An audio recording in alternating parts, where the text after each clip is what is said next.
Comment sortir d'un burn-out? Travail d'équipe, tension, contrainte de temps et correction constante.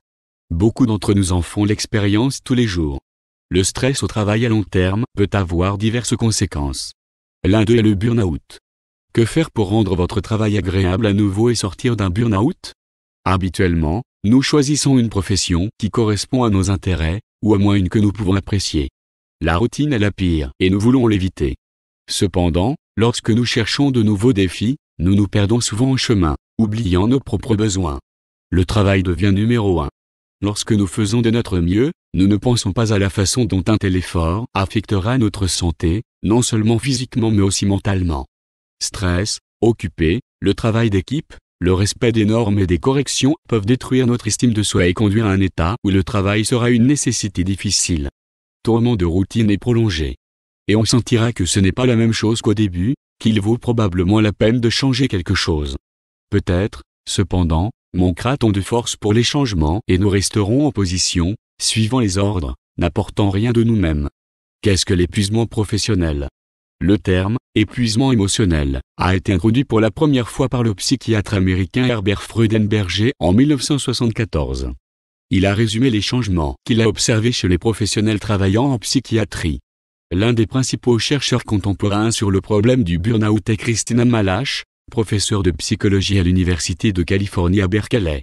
Selon la classification de Malache, le burn-out est directement lié à une activité constante. C'est ce qui distingue le syndrome des autres changements émotionnels. En mai 2019, l'OMS a décrit les signes du syndrome de burn-out. Les journalistes ont capté l'information sans comprendre. Il y avait des publications que le burn-out était officiellement reconnu comme une maladie. Mais ce n'est pas le cas, les experts ne l'ont pas inclus dans la liste des diagnostics médicaux. Le syndrome est défini comme un phénomène causé par un stress prolongé. C'est un facteur qui peut influencer le développement des maladies, mais ce n'est pas lui-même. Les partisans du syndrome pensent que le monde moderne crée inévitablement des conditions d'épuisement professionnel.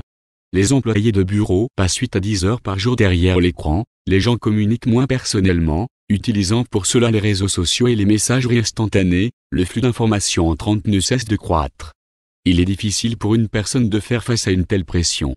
Le burn-out en est une conséquence naturelle, selon les experts. Raison du burn-out. Il existe des facteurs externes et internes qui peuvent conduire au burn-out. Par exemple, les conditions de travail sont externes, elles peuvent être modifiées relativement rapidement. Les facteurs internes sont les attitudes, les modèles de comportement, les traits de caractère et les croyances qui guident une personne dans ses décisions. Les conditions externes peuvent affecter lorsqu'une personne a déjà des prérequis internes pour l'épuisement professionnel. Facteurs externes. Surcharge, horaire de travail chargé. Manque de rémunération satisfaisante. Délai, distraction, impossible de s'immerger dans le travail, se retire toujours du processus. Travail mal aimé. Conflit de travail, atmosphère malsaine, pression ou isolement dans l'équipe. Facteur interne. Hyper-responsabilité. Faire ce qu'il faut, à temps sera l'idéal. Pression d'autorité, lieu de travail prestigieux, responsabilité envers le référent. Le sentiment que le travail est une super valeur, il vient toujours en premier. Peur d'échouer. Comment reconnaître un burn-out? Une personne en burn-out souffre des 3 choses suivantes pendant au moins 6 mois. Plainte de tension, telles que fatigue physique, problème de concentration, problème de mémoire, sommeil agité, inquiétude. Perte de prise sur la situation et sentiment d'impuissance. Perte de contrôle sur la vie et les problèmes dans votre vie. Les plaintes rendent les activités quotidiennes difficiles à accomplir. Parfois même impossibles.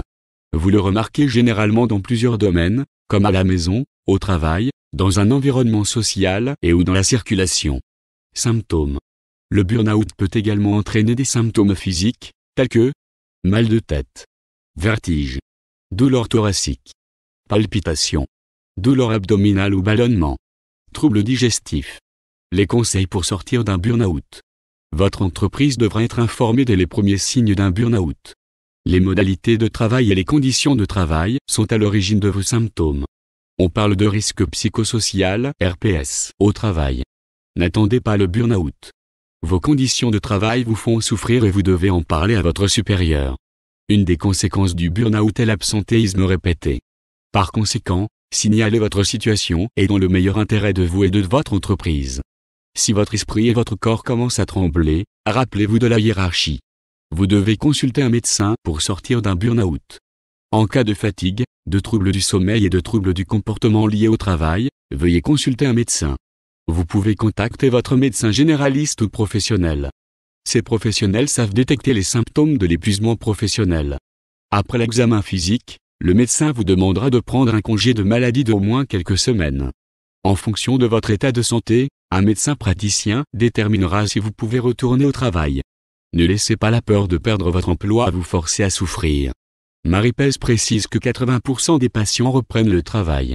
Être suivi par un psychologue ou un psychiatre pour sortir d'un burn-out.